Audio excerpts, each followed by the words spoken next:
মুমিন যারা নারী হোক পুরুষ হোক যুবক হোক বা যুবতী হোক সবার জন্য এটা প্রযোজ্য। মাগরিবের নামাজের পরে একটা নামাজ আছে, নামটা কি জানেন? সালাতুল আওয়াবিন নামাজ। কয় রাকাত? কয় রাকাত? কয় রাকাত করে করে পড়ে জানেন তো? 2 রাকাত করে করে বন্ধ পড়ে। নবীর প্রেমের কথা আমি বলছি, নবীর জবানের যে পবিত্র জবান মোবারকের বাণীর দ্বারা শ্রদ্ধা, এটাই হলো প্রেম। যেমন আমরা নামাজের ক্ষেত্রে যথেষ্ট উদাসীন। মাগরিবের নামাজের পরে কেউ যদি প্রয়োজন ছাড়া, প্রয়োজন যদি হয় কথা বলবেন, প্রয়োজন না হলে কোনো কথা বলবেন না। নবীজি যে শিক্ষাটা দিয়েছেন সেটা আমি বলছি। বন্ধুরে আমার, কোনো কথা আপনারা বলবেন না, নীরবে মাগরিবের নামাজটা শেষ করে আপনি কি করবেন? 6 রাকাত আওয়াবিন নামাজ শেষ করে দিবেন।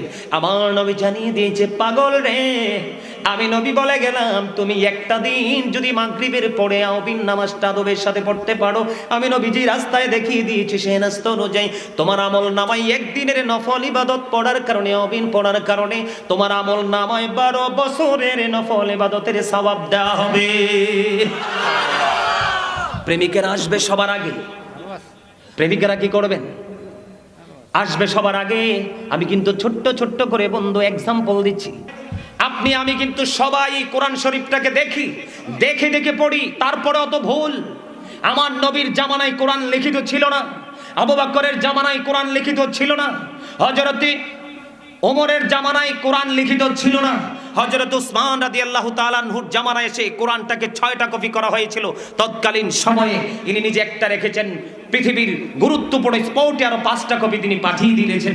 তখন থেকে ধীরে ধীরে কোরআনটা আমাদের কাছে লিখিত আকারে এসেছে।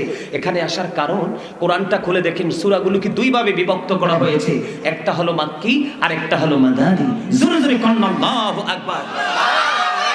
এই যে কোরআনটা নাজিল হয়েছে, এই কোরআনটা নাজিল হওয়ার পিছনে যে ব্যাকগ্রাউন্ড, যেটাকে